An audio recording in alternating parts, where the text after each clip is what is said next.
Myself, Dr. S.K. Jain, consultant neurosurgeon in the Medicity Hospital, Rudhrapur. Today we are going to discuss seizure और epilepsy या मिर्गी के दौरे।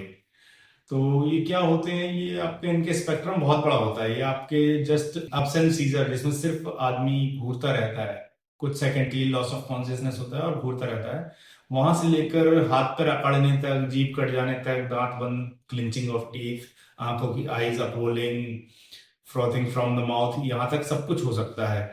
और जब ये बहुत ज्यादा होने लगते हैं, 30 मिनट से ज्यादा तक सस्टेन करते हैं, तो इनको स्टेटस एपिलेप्टिकस कहते हैं, जो कि काफी डेंजरस होते हैं।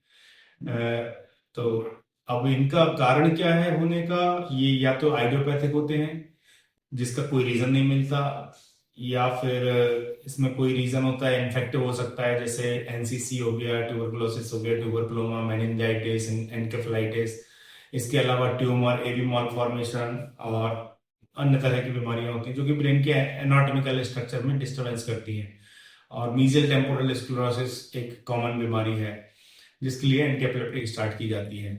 इसकी डायग्नोसिस के लिए हमारे सामने दो चीजें होती हैं। एक तो ईईजी होता है, जो यूजुअली पॉजिटिव आने के चांसेस काफी कम होते हैं, बट हाँ, ये अगर ये पॉजिटिव है तो इसकी स्पेसिफिसिटी काफी ज्यादा है कि अगर ये पॉजिटिव आई है तो आपका सीजर डिसऑर्डर है। इसके अलावा एमआरआई लिया जाता है ताकि इससे रीजन बिहाइंड द सीजर, मतलब सीजर आ क्यों रहे हैं, उसका कारण पता चलने के टाइम नहीं, कोई स्ट्रक्चरल एनोमली है। तो इनसे बचने के लिए क्या करते हैं, इनकी जो ट्रीटमेंट चलता है, एंटी एपिलेप्टिक मेडिकेशंस चलती हैं, जो कि कई तरह के होते हैं, एप्टाइन, lacosamide and all, depending on which kind of seizure you have.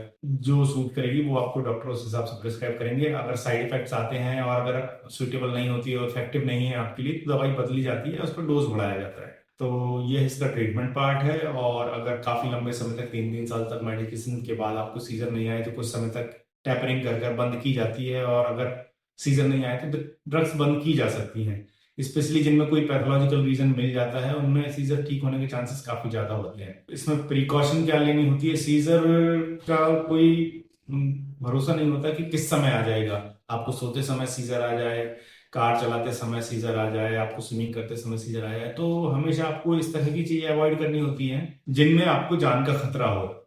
जैसे ड्राइविंग करते समय आपका एक्सीडेंट भी हो सकता है और सामने वाले जो आपके सामने आ रहे हैं वो भी बेवजह उनका भी एक्सीडेंट हो सकता है, सिर्फ आपकी ड्राइविंग करने से। स्विमिंग नहीं करना है, नहीं तो आप अननोटिस किसी के साथ कर रहे हैं, कोई गार्ड है साथ में या कोई और है, तो फिर कर सकते हैं। अदरवाइज अवॉइड करें इन चीज़ों को। हाइट पर जाना, आपके जो काम होते हैं, फायर के काम होते हैं, वो अवॉइड करें। टेंशन नहीं लेना है जिससे अदरवाइज सीजर प्रोवोक होते हैं। नींद अच्छे से लेनी है, खाना पीना आपका अच्छा संतुलित रखना है, स्ट्रेस नहीं लेना है। इस तरह से आप सीजर के एपिसोड से बच सकते हैं। और ड्रग डिफॉल्टर नहीं होना चाहिए, मतलब ट्रीटमेंट आपको टाइम टू टाइम लेते रहना है। बाकी मैंने आपको जो बताया क्या नहीं करना चाहिए, उसका ध्यान जरूर रखें। That's it. आप स्वस्थ रहेंगे। बाकी कोई भी दिक्कत है तो आप मुझे कांटेक्ट कर